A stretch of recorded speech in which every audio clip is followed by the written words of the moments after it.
है मोर lesson diary. एटा मु April 2025 रु लिखी 10 नवेम्बर 2025 जाए। आ गोटे कथा अच्छी मु शिशुवाटिका प्रथम द्वितीय श्रेणी पढ़ाऊँगी।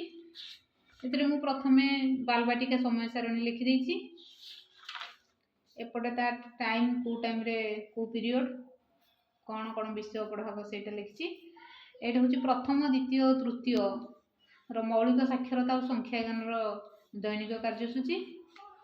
तापर मु तले भाषार मौखिक भाषार विकास डिकोडिंग संख्याज्ञान केते केते मिनिट पढ़ाब कौन कौन केते समय निया हबो सेटा लिखि देछि। जेमति मौखिक भाषार विकास सक्रियात्मक कार्य 5 मिनिट, शिक्षण कार्य 25 मिनिट, शिक्षण कार्य लिखन 10 मिनिट, एमति 40 मिनिट लिखि देछि। तापर एपटे मु मोर सब पिलांकर ना फोन नंबर जो मानकर अछि तांकर लिखि देछि।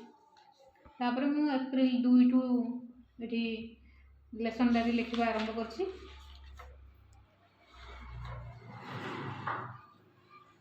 आमे प्रथमे एमति लिखुथलु मास बा तारीख, श्रेणी, पीरियड, विषय, पाठ्यक्रम लक्ष्य, शिक्षण फलाफल, शिक्षण सामग्री, शिक्षण कार्य, प्रतिफलन एमती लिखा होता।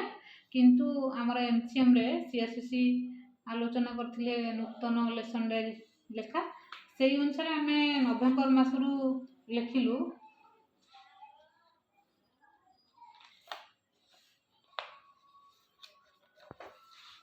आम नवेम्बर मासरू एमती लिखिलु तारीख, शिक्षक गतिविधि, श्रेणी, प्रसंग, सीजीएलओ, प्रत्याशित फलाफल, शिक्षण सामग्री, शिक्षण कार्य, प्रतिफलन, मान निर्धारण। ये आम पूर्व दिन आपको लिखिदू आउ कौन शिक्षण कार्य नबू से सबू लिखि था। क्लास सरला आम पिला जहाँ आचिव कले केते पिला केते पिला आमर जो शिक्षण लक्ष्य टी शिक्षण कार्य को आम दक्षता जो एलो प्रत्याशित फलाफल आचिव कले से आम लिखिलु। क्लास सरला लेसन डायरी लिखा जो आम पूर्व प्रस्तुति हो पारू कौन कौन क्लास रे पढ़ेबू से प्रस्तुति हो पारू। लेसन डायरी आमको एमती साहाय्य करे। लेसन डायरी सब आम लिखी।